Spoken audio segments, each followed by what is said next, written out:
Hello everyone, triple a bright academy के YouTube channel पर आप सभी का स्वागत है। आज हम फिर से कुछ इंपॉर्टेंट करंट अफेयर करेंगे जो 4 अगस्त से लेकर 10 अगस्त तक देखने को मिलते हैं। ठीक है, तो चलिए स्टार्ट करते हैं। आपके पास पहला मोस्ट इंपॉर्टेंट करंट अफेयर आप सबको पता है, हम सेक्शन में करंट अफेयर कर रहे हैं।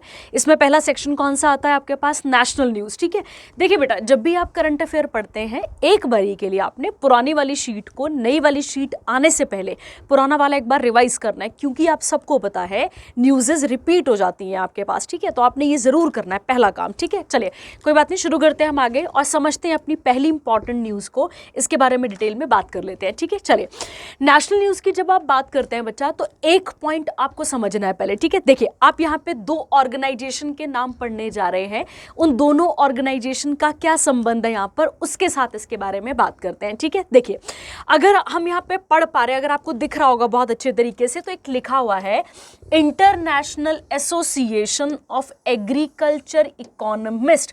अब यहाँ पे जरा सा जोर देंगे, क्या लिखा है? IAAE। बोलने का मतलब हो गया आपके पास यहाँ पे क्या? International association of agricultural economist. अब इनका एक इवेंट हुआ है, ध्यान दो, इसी IAAE का एक इवेंट हुआ है और उस इवेंट का नाम है ICAE। क्या है उस इवेंट का नाम? ICAE। और अगर आप इसका फुल फॉर्म देखें तो international conference of agricultural economist. दो वर्ड आपके पास आ रहे हैं, एक कौन सा आ रहा है यहाँ पे? एग्रीकल्चरल, ये तो आपको क्लियर हो रहा है, और एक कौन सा आ रहा है? इकोनॉमिस्ट। तो इनकी एक मीटिंग होने जा रही है, जो कौन कंडक्ट करता है? किसका इवेंट है ये? तो ये इवेंट है किसका? International association of agricultural economist. पहला क्वेश्चन क्लियर हो गया कि कौन इसे ऑर्गेनाइज कर रहा है। तो पहला क्वेश्चन आपके पास आ जाएगा यही वाला कि IAAE किस कॉन्फ्रेंस को किसे होल्ड करने जा रही है, या किसको किस इवेंट को ऑर्गेनाइज करने जा रही है? तो ICA को क्या करने जा रही है? इसे होस्ट करने जा रही है। अब एक क्वेश्चन बन गया अगला आपके पास कि कहाँ पर हो रही है ये, तो आप क्या टिक करेंगे यहाँ पे? न्यू दिल्ली में। कौन से नंबर की कॉन्फ्रेंस है? तो बेटा आप याद रखेंगे 32 नंबर की कॉन्फ्रेंस हमें देखने को मिलती है। और लगभग इसमें पार्टिसिपेट करने वाली कितनी कंट्रीज है? तो आपको याद रखना है 75 कंट्रीज हमें देखने को मिलती हैं कहां पर? इस पर्टिकुलर इवेंट के अंदर। तीसरा चीज आपको क्या याद रखना है यहाँ से? ये तो क्लियर हो गया आपको 32 नंबर का, कौन इसे होस्ट करवा रहा है, कहां पर हो रही है, ये आपके पास क्लियर होगी। अगला पॉइंट कहता है ये ट्राइनियल कॉन्फ्रेंस है that taking place in India after 65 years. Very very important. ठीक है, कितने सालों के बाद हमारे पास होने जा रही है? तो 65 सालों के बाद हमारे पास होने जा रही है। कहता है अगर हम देखें कि इंडिया ने इसे कब होस्ट करा था, तो आपको याद रखना है 1958 में होस्ट करा था। और कहां पर करा था? मैसूर, जिसे आज हम किस नाम से जानते हैं? जिसे आज हम कर्नाटका के नाम से जानते हैं। क्लियर हो गया आपके पास?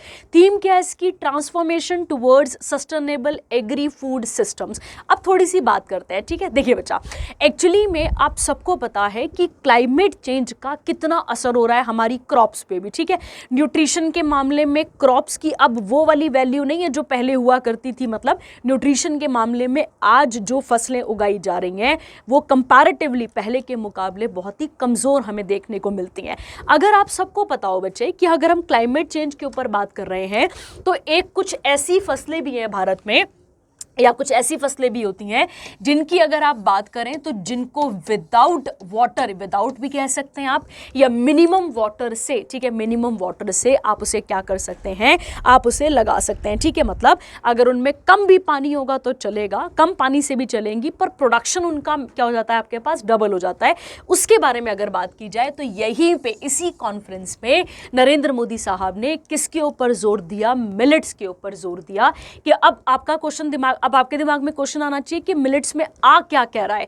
तो बेटा आप सबने सुना होगा इसमें कौन से वाले ग्रेन्स आ जाते हैं? कोर्स ग्रेन आप कह सकते हैं, जिसमें ज्वार आ गया आपके पास, बाजरा आ जाएगा आपके पास, रागी आ जाएगा। ठीक है, सुना होगा ना आपने इनके बारे में, ज्वार, बाजरा, रागी, इन सब के बारे में आपने सुना होगा, ज्वार, बाजरा, रागी। उसके अलावा एक आ जाता है आपके पास वरीजिया। ठीक है, इस तरीके से बहुत सारे नाम आ जाते हैं जो कि किससे क्या बनते हैं? सारे के सारे मिलकर हमारे पास, ये सारे के सारे मिलकर हमारे पास पास बनते हैं मिलेट्स। ठीक है, तो यहाँ पर इस मीटिंग में, इस जो कॉन्फ्रेंस हुई 32 नंबर की, इसमें एग्रीकल्चर इकोनॉमिस्ट ने और भी बहुत सारे मुद्दों पे बात करी, पर हमारे प्राइम मिनिस्टर नरेंद्र मोदी ने किस पे जोर दिया? अगेन मिलेट्स पे जोर यहाँ पर दिया। और अगर आप सबको पता हो तो अगर आप सबको पता हो तो जो 2023 वाला साल था, ठीक है, ये क्वेश्चन भी पेपर में आ चुका है, जो 2023 अपने पास पिछला साल था, उसे इंटरनेशनल मिलेट ईयर्स के नाम से भी जाना जाता है। किसके नाम से जाना जाता है?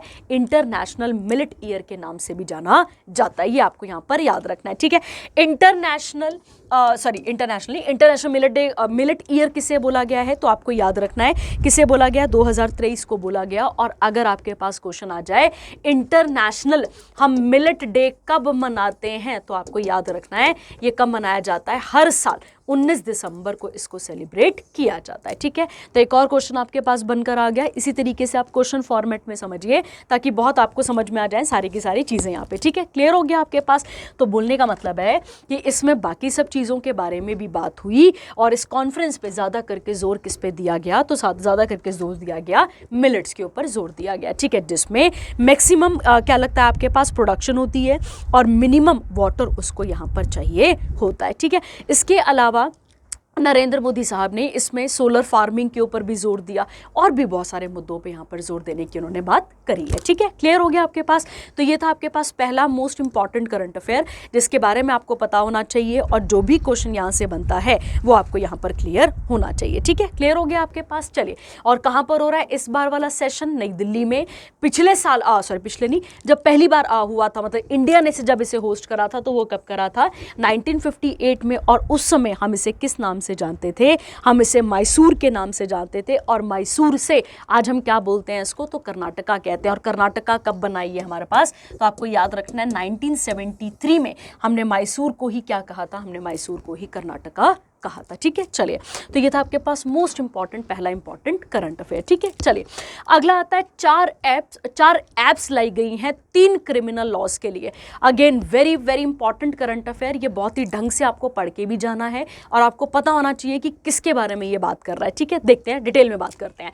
कहता है यूनियन मिनिस्टर कौन है अभी अपने पास? मतलब यूनियन मिनिस्टर अमित शाह, जिनके पास कौन कौन सा मंत्रालय है? होम अफेयर्स है, साथ ही साथ उनके पास मिनिस्ट्री ऑफ कॉर्पोरेशन भी है। उन्होंने 4 एप्स को यहां पर क्या करा है? इंट्रोड्यूस करा है या लॉन्च करा है, ताकि किसके लिए किया गया? 3 नए जो क्रिमिनल लॉज आए थे।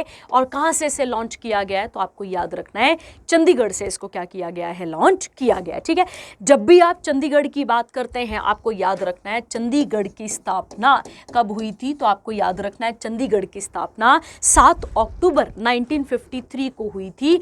और इसे बनाने वाले, इसे डिजाइन करने वाले बंदे का नाम था ली कॉर्ब्यूसर। क्या नाम था उनका? ली कॉर्ब्यूसर। इनका नाम आपको बहुत क्लियर रखना है। ठीक है, कौन थे ये? तो एक स्विस बोलने का मतलब हो गया आपके पास स्विट्जरलैंड, स्विस फ्रेंच आर्किटेक्ट थे। इन्होंने क्या करा था? इस प्लान्ड सिटी को क्या करा था? डिजाइन करा था। ठीक है, चलिए, अब आते हैं इससे बात हटते हैं और इस पे आते हैं, न्यूज़ पे आते हैं, क्या बात की जा रही है। ठीक है, देखिए, तो वो 4 नई एप्स का नाम क्या है पहला समझते हैं। ठीक है, पहले का नाम है ई साक्ष्य।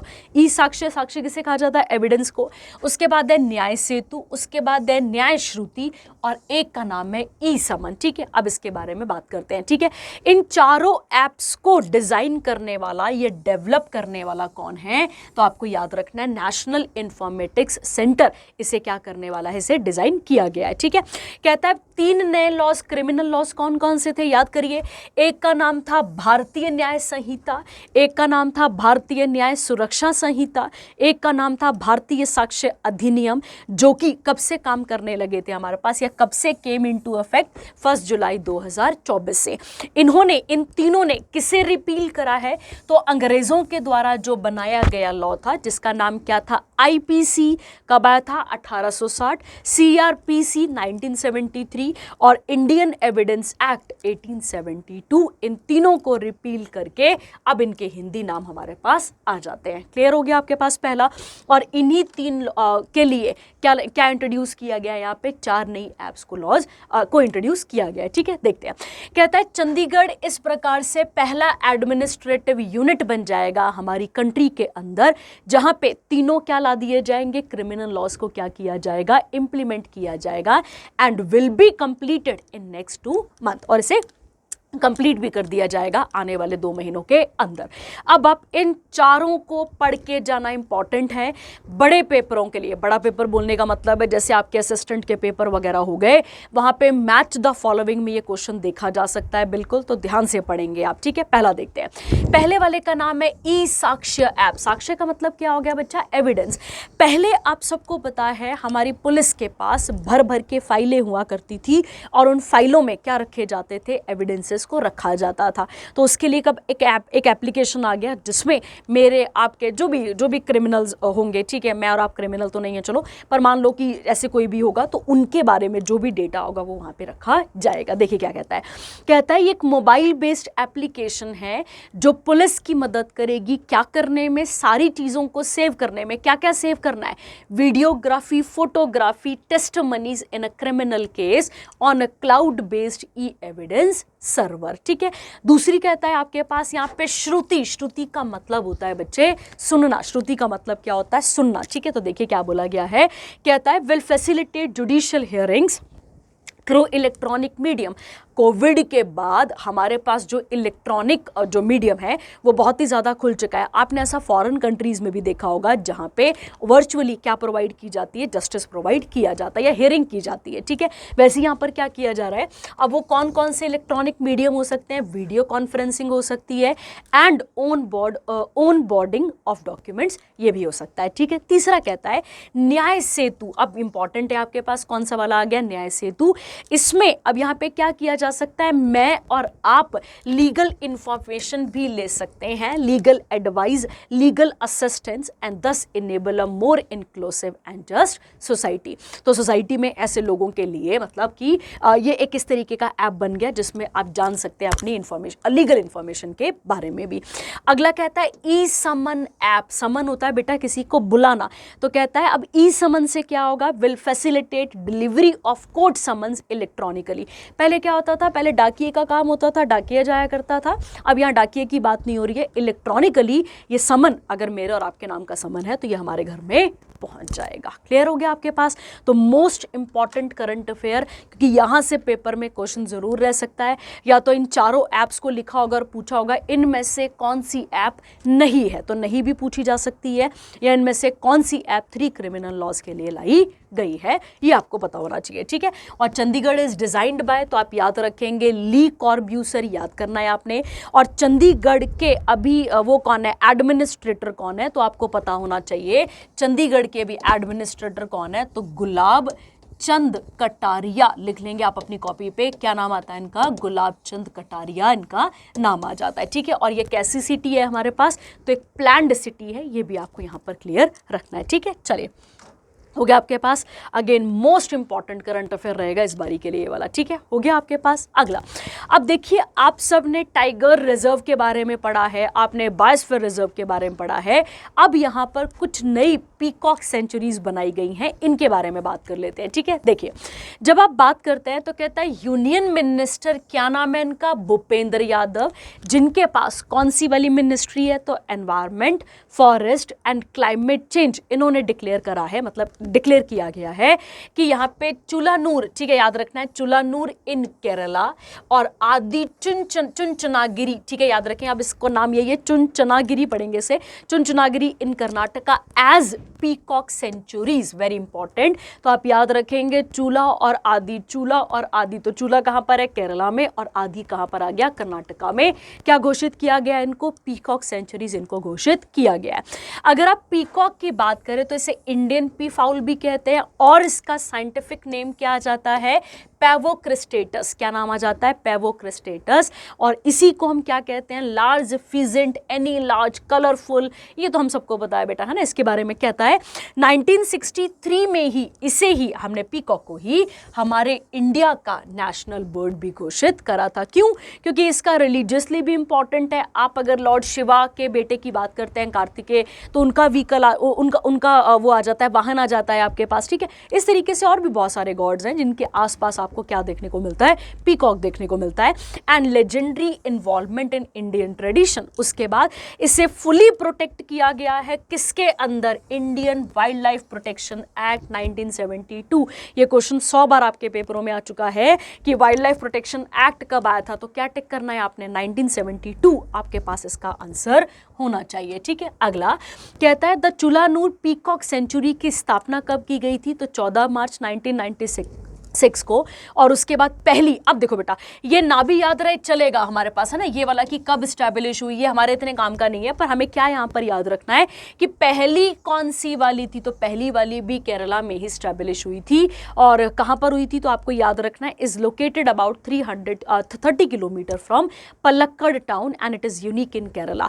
उसके बाद आदिचुंचनागिरी पीकॉक सेंचुरी इन कर्नाटका 1981 में स्टैब्लिश हुई थी, ये आप देख लेंगे। उसके बाद है other peacock sanctuary in India, the peacock sanctuary located in Bankapur, कहां पर आता है, कर्नाटका में, and it is engaged in conservation and breeding of peacocks. ठीक है, तो सीधा सीधा हो गया आपके पास आदि और चूला, ऐसे याद रखो है ना, आदि और चूलानूर। ठीक है, नहीं भी याद रहे बेटा, आधा आधा नमोनिक बना के याद रखो। ठीक है, तो ऐसे याद रखो है ना, आदि ने चुन चुन कर कर्नाटका में मारा किसी को, इस तरीके से याद कर सकते हो, या फिर आप चूलानूर कुछ भी ऐसा कुछ बनाकर आप इसे याद कर सकते हो। ठीक है, चलिए, और 1963 में से क्या घोषित किया गया था, तो आपको याद रखना है इसे क्या घोषित किया गया था, इंडिया का क्या घोषित किया गया था बेटा, आपको याद रखना है, इंडिया का इसे नेशनल बर्ड घोषित किया गया था। ठीक है, ये आपको यहां पर सीखना है और आपको पता भी होना चाहिए। ठीक है, चलिए अब कर्नाटका के बारे में बेसिक फैक्ट देख लेते हैं। अगर आपको पिछला लेक्चर याद हो तो अब आप यहीं से मुझे कमेंट सेक्शन पे बताएंगे कि इंडिया का, जब मैंने आपको मेजर पोर्ट्स कराए थे तो उन मेजर पोर्ट्स पे मैंने आपको बताया था कि कर्नाटका में कौन सा पोर्ट है, तो आप मुझे बताएंगे कि कर्नाटका में कौन सा पोर्ट है।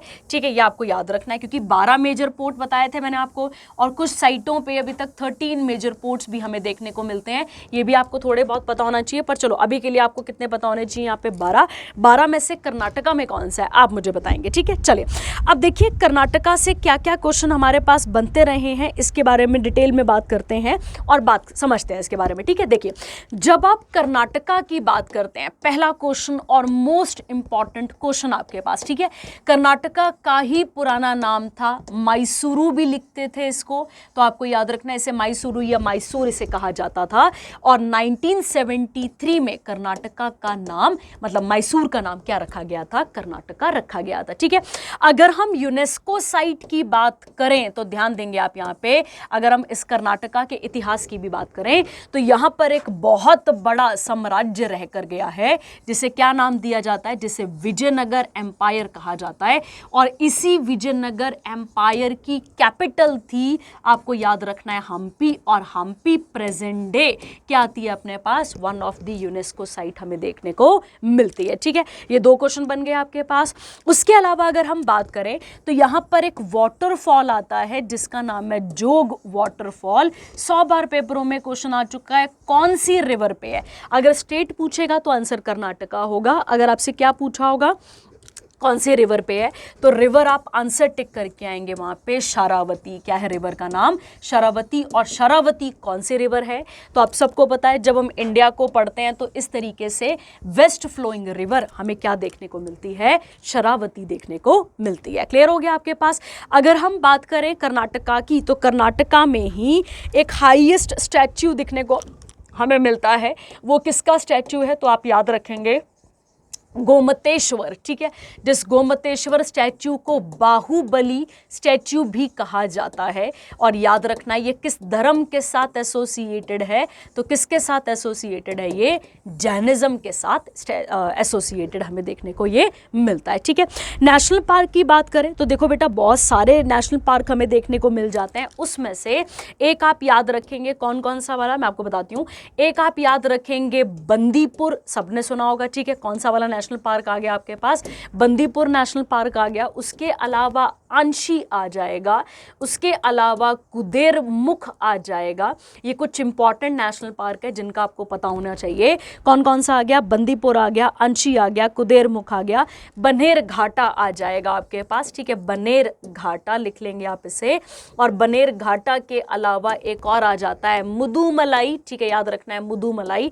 और मैं गलत नहीं हूं तो एक और भूल रहे हैं हम, उसका नाम है नगरहोल। उसका नाम क्या है? नगरहोल, ठीक है। तो आपको याद रखना है ये कुछ इंपॉर्टेंट नेशनल पार्क और कुछ फैक्ट्स हैं किसके बारे में? कर्नाटका के बारे में, जो कि आपको पता होने चाहिए, ठीक है। यूनेस्को साइट कौन सी है यहाँ पे? हम्पी, याद रखेंगे आप यहाँ पे। और इसी स्टेट में एक फॉल आता है जिसका नाम क्या है? जोग वाटरफॉल। कौन से रिवर पर है? शरावती पे, याद रखना है।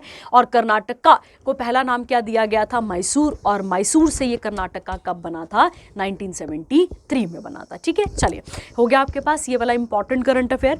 चलिए आगे बढ़ते हैं इसके बाद और अगला करंट अफेयर देखते हैं, ठीक है। चलिए, ये हो गया आपके पास। अच्छा, उसके अलावा अब आते हैं हम किस पे? यहाँ पर उड़ीसा पे, ठीक है। अब उड़ीसा की बात कर लेते हैं। उड़ीसा में इंडिया का, ठीक है, इंडिया का पहला जो है वो क्या बनने जा रहा है? राइस एटीएम बनने जा रहा है। आज तक आपने एटीएम से पैसे निकलते हुए देखे होंगे और खाली रसीदें भी देखी होंगी, बट अब यहाँ से क्या निकाला जाएगा? राइस निकाला जाएगा। देखो बेटा, हम सबको पता है कि इंडिया में एक पीडीएस सिस्टम बोला जाता है जिसको हम डिपो भी कहते हैं, जहाँ पे राशन कार्ड हम लेकर जाते थे पहले पहले। और अब तो चलो, अब तो खैर फिंगरप्रिंट वाला टाइम आ गया कि फिंगरप्रिंट होगा आपका, एक एटीएम कार्ड जैसा आपका छोटा सा कार्ड होगा, आप उसे पंच करेंगे, आप फिंगरप्रिंट दिखाएंगे, फिर आपको राशन मिल जाएगा। उससे भी ईजी समाधान लाया गया है कि एक एटीएम बनाया गया है। और देखिए बेटा क्या लिखा गया, आप क्वेश्चन कैसे बन सकता है ये देख लेते हैं। कहता है उड़ीसा ने इंट्रोड्यूस करा है इंडिया का पहला round the clock grain dispensing machine, जैसे क्या कहा गया? Annapurti grain ATM. Rice ATM नहीं लिखा होगा तो वहां पे लिखा होगा अन्नपूर्ति, ध्यान रखना आपने अपने पास। और बोला जाता है बच्चे कि जितनी भी भीड़ लगती होगी अनाज लेने के लिए, उस भीड़ से बचने के लिए इस चीज को क्या किया गया है? यहाँ पर इंट्रोड्यूस किया गया है, ठीक है। क्योंकि भीड़ लग जाती है बेटा, बहुत मुश्किल होता है आगे काम करना, इसीलिए इन सब चीजों को इंट्रोड्यूस किया गया है। क्लियर हो गया आपके पास? और अब क्या कहता है, ये जो इनोवेटिव मशीन है is located at the warehouse in Maneshwar and developed in collaboration with world food programme. तो वेरी इंपॉर्टेंट आपके पास ये करंट अफेयर पता होना चाहिए आपको कि इंडिया का पहला राइस एटीएम नहीं लिखा होगा तो क्या लिखा होगा वहाँ पे? Annapurti grain ATM. आप याद रखेंगे कहाँ पर आता है? ये आता है हमारे पास उड़ीसा में। उड़ीसा की जब हम बात करते हैं बेटा, ठीक है, तो आपको याद रखना है उड़ीसा में ही हमें क्या मिलती है बच्चा? इंडिया की ब्रैकिश वाटर लेक। और क्या नाम है इस ब्रैकिश वाटर का? आप सबको पता है कौन सी लेक आती है अपने पास यहाँ पे? चिलिका। क्या नाम आता है इसका? चिलिका। तो ये आपको यहाँ पर याद रखना है, ठीक है। इसी उड़ीसा में एक सेमी क्लासिकल डांस है, ठीक है। आप मुझे बताएंगे क्या नाम? चलो मैं ये बताती हूँ आपको। एक सेमी क्लासिकल डांस है यहाँ पर जिसका नाम क्या आता है? छाऊ। क्या नाम आता है जिसका? छाऊ। आपको यहाँ पर क्लियर रखना है। उसके अलावा एक यहाँ पर क्लासिकल डांस भी आता है जिसका नाम क्या आता है आपके पास? तो आप याद रखेंगे जिसका नाम है उड़ीसी। क्या नाम है इसका? उड़ीसी। तो ये आपको यहाँ पर क्लियर रखना है, ठीक है। बहुत इंपॉर्टेंट रिवर्स यहाँ पे फ्लो करती हैं, ब्रह्मगिरी है, स्वर्ण रेखा है, ऐसी बहुत इंपॉर्टेंट नदियाँ हैं जो कहाँ पर फ्लो करती हैं? उड़ीसा के आसपास क्या करती हैं? फ्लो करती हैं, ठीक है। और उसके अलावा आप सबने यहाँ पे टाइगर रिजर्व भी सुना होगा, उसमें से एक सिंपलीपल 100 बार पेपरों में आ चुका है। सिंपलीपल टाइगर रिजर्व या फिर नेशनल पार्क कहाँ पर है? तो आपका आंसर क्या टिक होएगा यहाँ पे? आपका आंसर टिक होएगा उड़ीसा। उसके अलावा एक और आता है जिसका नाम है भीतरकनिका। क्या नाम आता है इसका? भीतरकनिका 100 बार पेपरों में आ चुका है। कल परसों मैं क्वेश्चन कर रही थी, वहां पे भी था ये। भीतरकनिका भी कहां पर आता है? तो आप टिक करेंगे उड़ीसा में, ठीक है। उसके बाद है सतकोरिया, एक और आप याद रखेंगे कौन सा आ गया यहाँ पे? सतकोरिया। ये इंपॉर्टेंट नेशनल पार्क्स हैं कहाँ के? उड़ीसा के। ये बात आपको यहाँ पर क्लियर रखनी है, ठीक है। मैं आपको कई बार सीएम और गवर्नर नहीं बताती हूँ क्योंकि वो देखो बेटा कई बार चेंज होते रहते हैं और कई बार कुछ नया भी होता रहता है, ठीक है। तो वो आप साथ में लिख सकते हैं ऐड करके अपने करंट अफेयर में, ठीक है। चलिए आगे बढ़ते हैं। इसके बाद अगला करंट अफेयर, अगला कहता है बच्चे यहाँ पर मिनिस्ट्री ऑफ एक्सटर्नल अफेयर्स कौन है अपने पास यहाँ पे, उनका नाम है एस जयशंकर, याद रखेंगे आप। एस जयशंकर की जब आप बात करते हैं तो यहाँ पर एक डेटा रिलीज किया गया है, बताया गया है, the ministry of external affairs in response to question regarding students who have embarked on their study abroad journey has revealed more than 13.35 lakh students are pursuing higher studies के लिए कहाँ जाते हैं, वो अब्रॉड कंट्रीज में जाते हैं, ठीक है।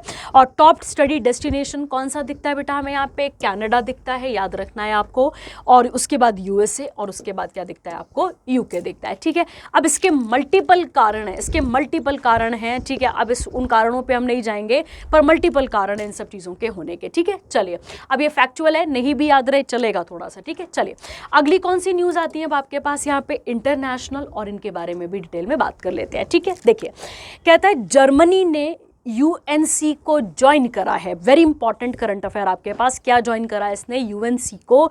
और यूएनसी को ज्वाइन करने वाला कौन सा देश बन गया, ये हमारे पास 18th मेंबर स्टेट बन गया।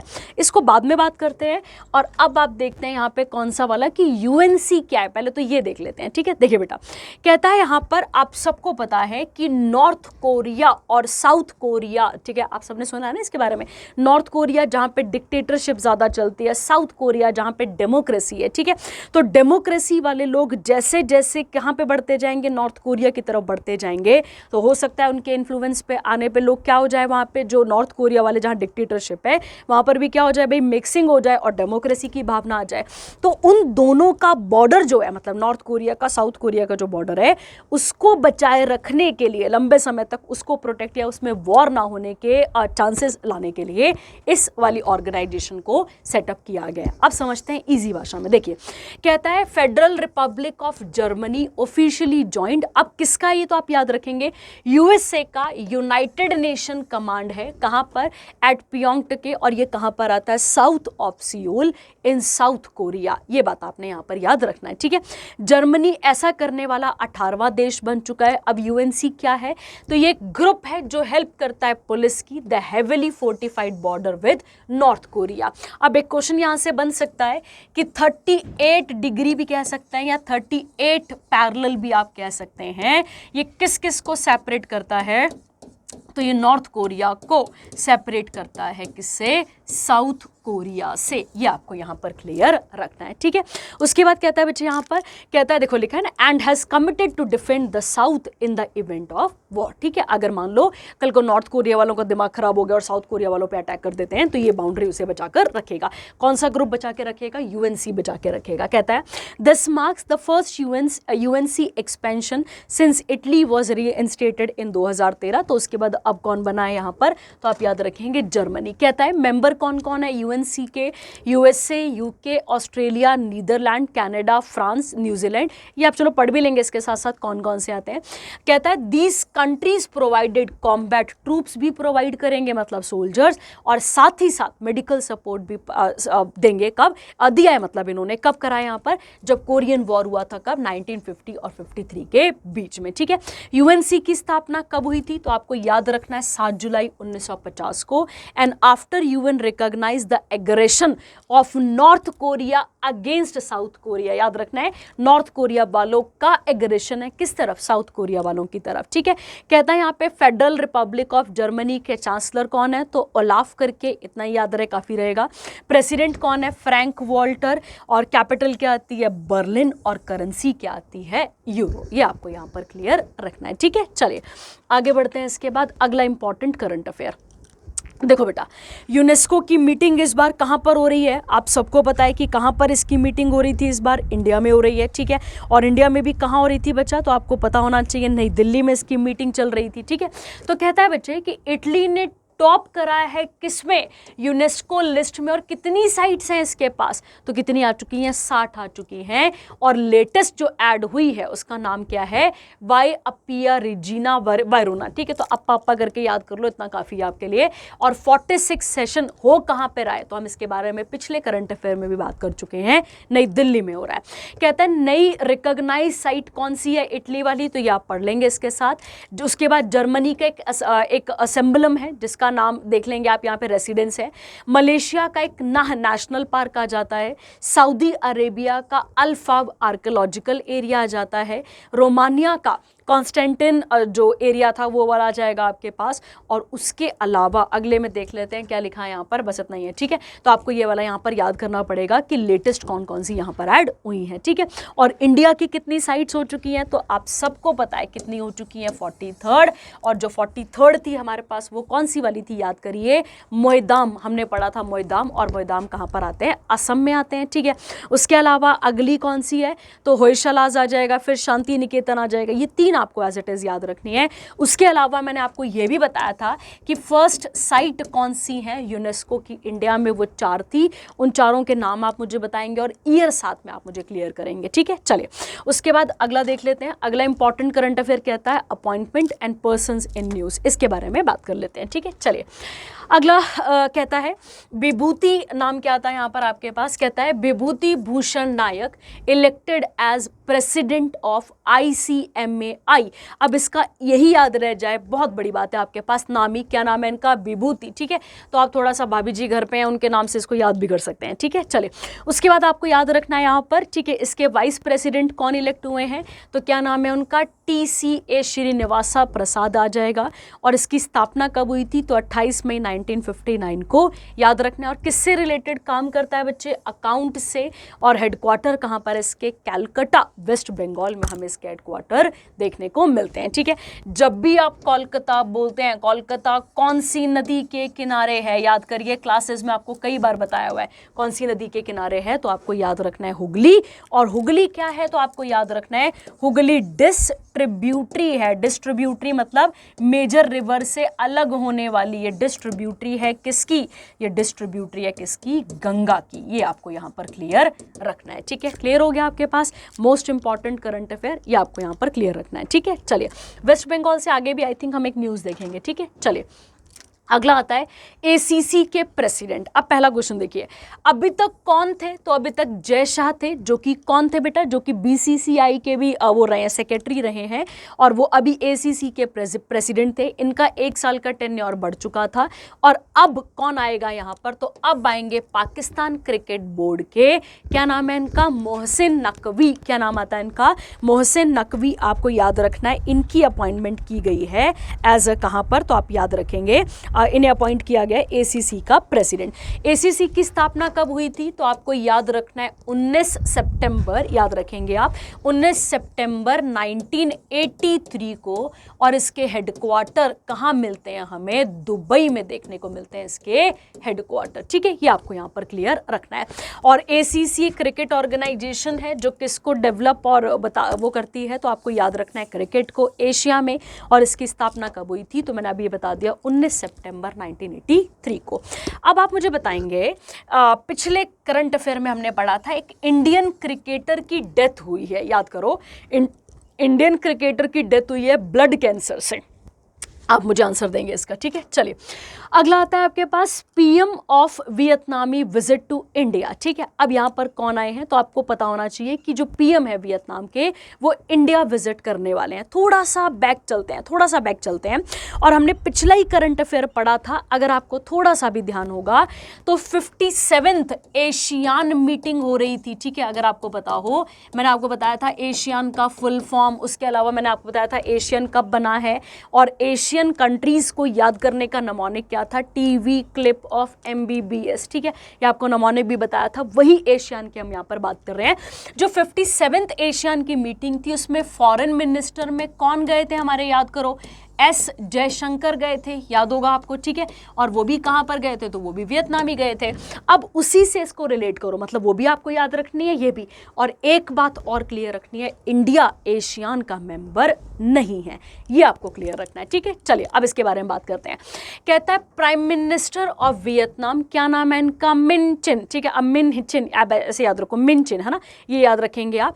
ये क्या कर रहे हैं यहाँ पे, paid a state visit to India at the invitation of of Narendra Modi of India to deepen comprehensive strategic partnership और कॉपरेशन बनाए रखने के लिए दोनों देशों के बीच में।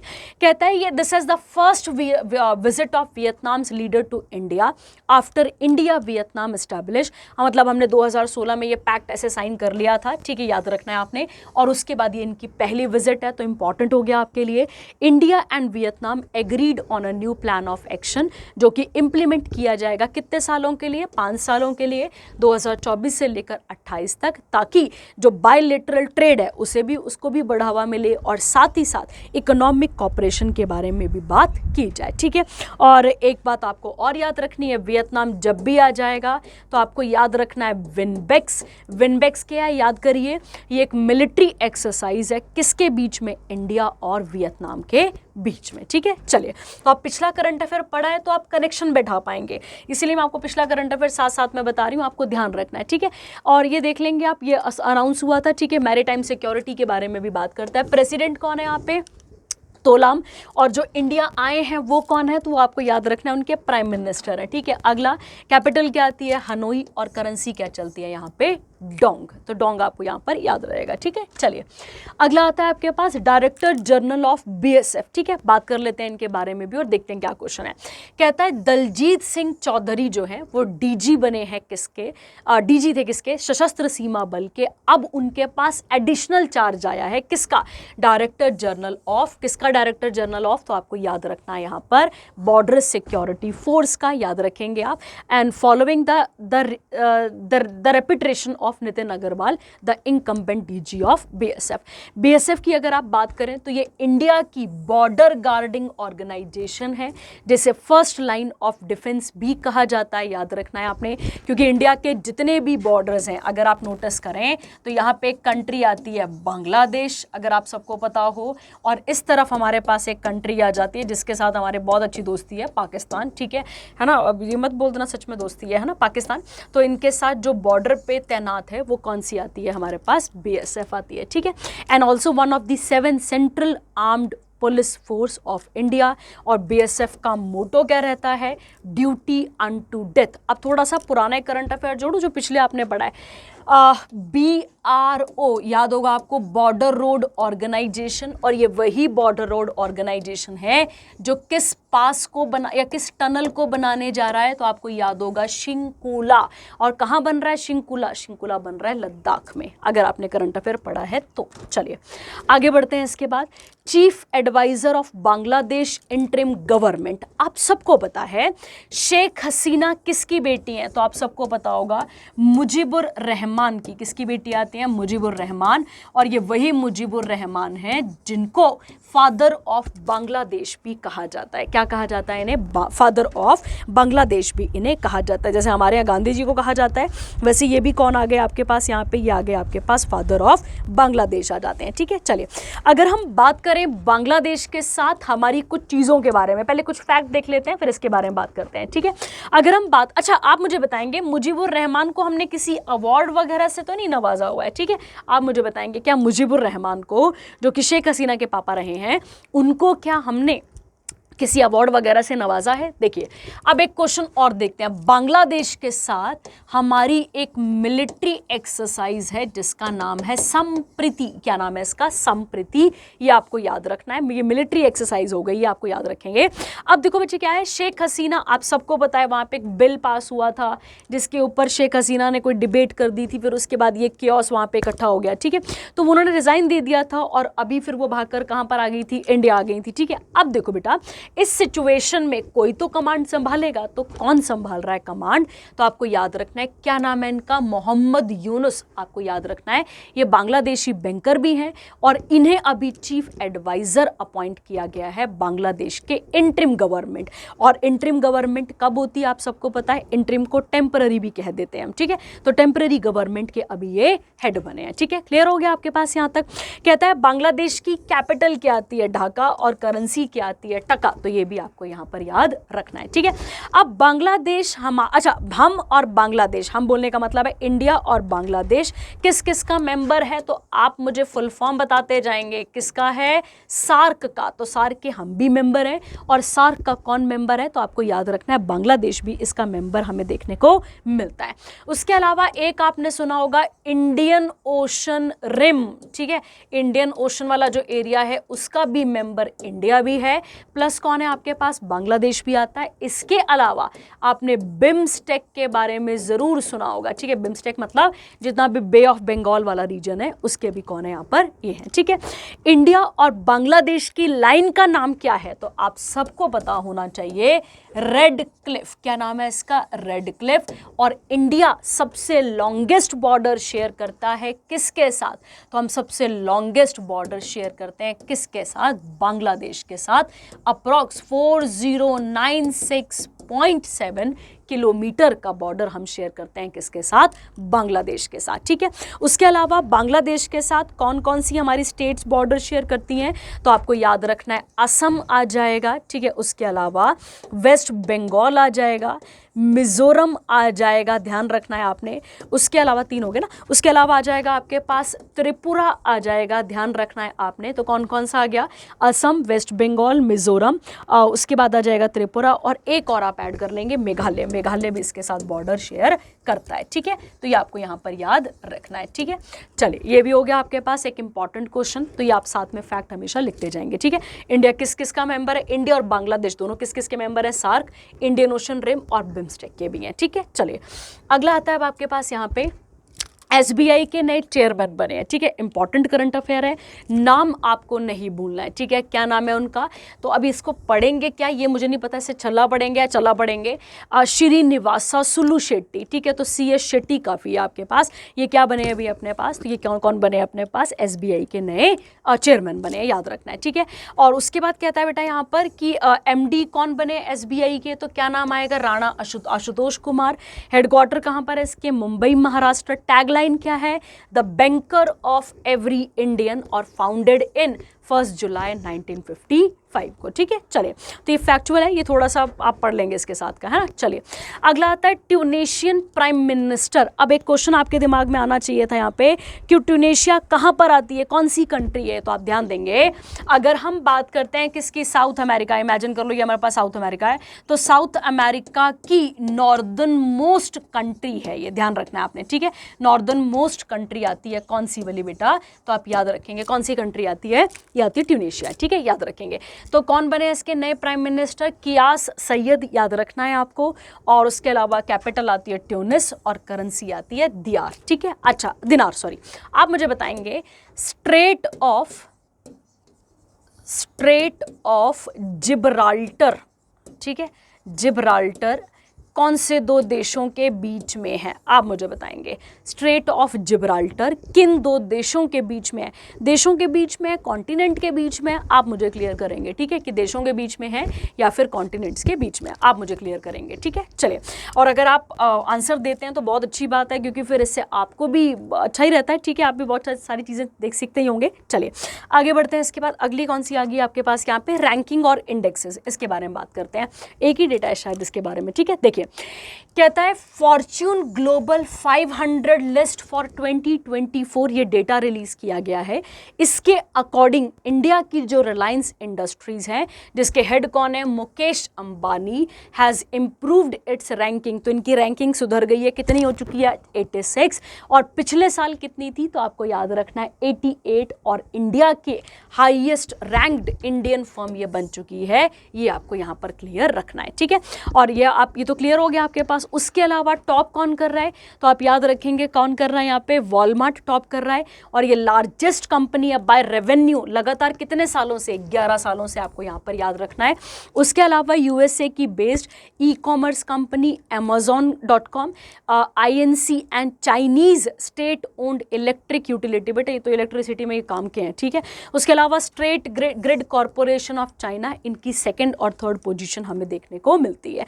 उसमें से एक आपको और याद रखना है, 9 इंडियन कंपनीज भी हैं जो इस रैंकिंग के अंदर आई हैं। उनमें से आपको याद रखना है 5 कौन सी हैं सरकारी, तो आप देखेंगे, और 4 कौन सी आती हैं प्राइवेट। तो एक आपको याद रखना है LIC, SBI, ONGC, उसके बाद है IOCL, Bharat petroleum corporation limited, और जो 4 है वो कौन है, RIL, ठीक है, RIL आप सबको पता है, Reliance industries limited, Tata Motors, HDFC और राजेश एक्सपोर्ट्स, ठीक है, ये आपको यहाँ पर क्लियर रखना है, ठीक है। चलिए अगला आता है आपके पास अब बैंकिंग और इकोनॉमी, ठीक है। कूट कूट के न्यूज़ हैं इस बार बैंकिंग और इकोनॉमी की, कोशिश करते हैं कि आपको इजी भाषा में समझा सकें ताकि आपको कोई डाउट ना रहे, ठीक है। चलिए अब आता है आपके पास ये करंट अफेयर मोस्ट इम्पॉर्टेंट है इस बारी, क्योंकि ये थोड़ा सा आपको समझाता है GDP वगैरह के बारे में, डेटा बताता है आपको, ठीक है। देखिए बेटा, जब भी आप GDP की बात करते हैं, GDP मतलब इंडिया की डिफाइंड बाउंड्री के अंदर गुड्स एंड सर्विसेज का डिस्ट्रीब्यूशन, प्रोडक्शन, उसे क्या कहते हैं आप, GDP कह देते हैं, ठीक है। समझते हैं अब इसके साथ क्या क्या चीज़ें बनती हैं, ठीक है। देखिए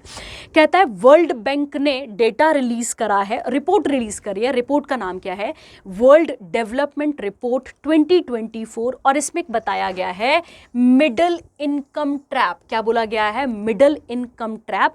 अब क्या है ये मिडिल इनकम ट्रैप, इसको भी समझ लेते हैं, ठीक है, उसके अलावा और भी चीज़ों को देखते हैं, पहले समझते हैं, ठीक है। देखिए देखो बेटा, कहता है इसके बाद highlighting the challenges faced by middle income countries in achieving high income status.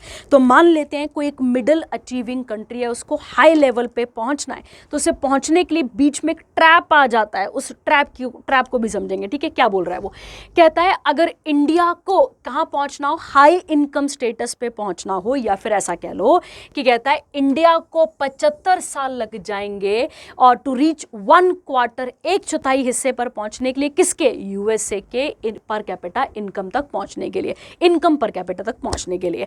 और चाइना को कितने साल लग जाएंगे, 10 साल, और इंडोनेशिया को कितने लग जाएंगे बेटा, 70 साल, ठीक है। देखिए बेटा क्या होता है, अगर आप देखें तो कहता है ये रिपोर्ट कहती है कि जैसे जैसे कंट्रीज अमीर होती जाती हैं उनके ऊपर क्या जाता है, उनके ऊपर एक ट्रैप बनना शुरू हो जाता है, कितने कितने % पे एनुअल। देखो बेटा GDP की अगर आप बात करें तो GDP इस तरीके से पेस पे बढ़नी चाहिए, वैसे तो बढ़ती रहनी चाहिए। तो ये बोल रहा है कि अगर कभी 10 पर आ गई, अगर कभी 10 पर आ गई तो 10 से ऊपर नहीं जा पाती है। किसकी बात कर रहे हैं हम, USA की बात नहीं कर रहे हैं, हम अपनी कंट्रीज की बात कर रहे हैं। वो 10 से ऊपर नहीं जा पाती हैं और 10 से नीचे ही घटती हुई हमें दिखती हैं, इसे कहते हैं आप ट्रैप। बोलने का मतलब हो गया कि ट्रैप, बोलने का मतलब हो गया कि जब 10% एनुअल हो गया, ठीक है, और इतने पे रुक गया तो इसके ऊपर आगे बढ़ना फिर मुश्किल हो जाता है, ठीक है। इसे कहते हैं मिडिल इनकम ट्रैप। कहता है at the end of 2023 there are 108 middle income countries हैं जिनकी GDP की अगर आप बात करें तो बोला गया है बिटवीन $, इतना से responsible for 40% of the world's total economic output. ये बाकी इतना पढ़ने का नहीं है, पर ये आपको बिल्कुल क्लियर होना चाहिए। इसी के साथ आगे देखते हैं, कहता है these countries are the home of 6 billion people, 75% of the global population and 2 out of every 3 people living in extreme poverty. Only 34 middle income economies have transitioned to high income status in 1990, ठीक है। तो चलो ये तो देख लेंगे हम यहाँ पर। अब उसके बाद कहता है India, Peru, Mexico around 90% of the firms have fewer than 5 employees and with only a small fraction of 10 और मोर, ठीक है। अब यहाँ पे बताया गया है कि क्या क्या किया जा सकता है, ठीक है। देखिए क्या कहता है, कहता है 3I स्ट्रैटेजी है कहाँ पहुँचने के लिए, हाई इनकम स्टेटस तक पहुँचने के लिए। तो पहला I कहता है बच्चे इन्वेस्टमेंट, क्या कहता है पहला यहाँ पे, इन्वेस्टमेंट।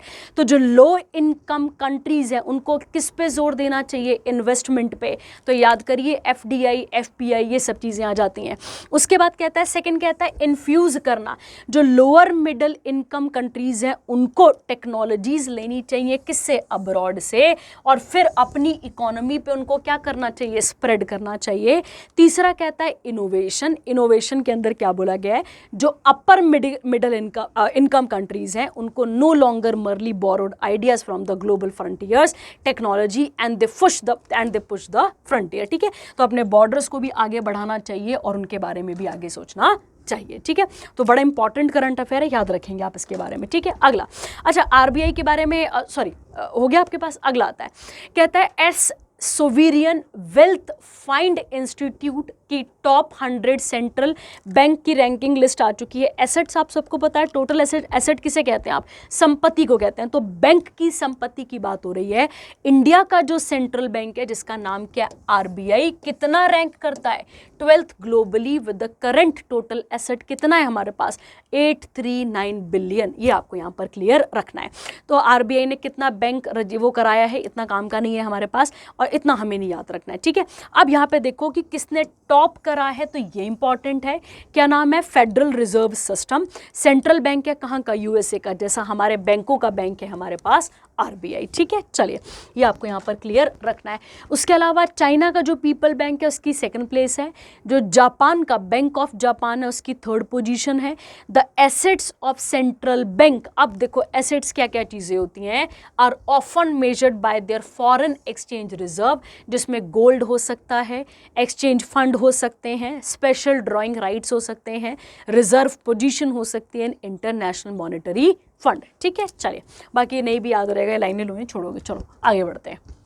अगला आता है government extend to minimum public share holding deadline for PSUs to August 2026 आ गया, ठीक है। देखिए बेटा, सरकार ने एक्चुअली में क्या करा है, 2 साल का टाइम बढ़ा दिया है, ठीक है। किसके लिए बढ़ाया है उन्होंने ये, तो उन्होंने बढ़ा दिया है PSU मतलब पब्लिक सेक्टर जो अंडरटेकिंग्स हैं या जो एंटरप्राइजेज हैं उनके लिए टाइम बढ़ा दिया है, ताकि वो मिनिमम पब्लिक शेयर होल्डिंग को पूरा कर सकें, ठीक है। जो मिनिमम पब्लिक शेयर होल्डिंग होती है, और वो कितनी बताई गई है यहाँ पे, एटलीस्ट कितनी, 25% इसको होल्ड कर सकें। तो सीधा क्वेश्चन रहेगा, कितने सालों का टेन्योर बढ़ा है, 2 सालों का, और अब कब तक बढ़ चुका है यहाँ पे, तो 1 अगस्त 2026 तक बढ़ चुका है, ठीक है। चलिए बिल्कुल फैक्चुअल है ये वाला। आगे अगला कहता है आरबीआई ने रिपोर्ट पेश करी है कि 97.92% of ₹2000 bank notes in circulation returned by July 31, 2024।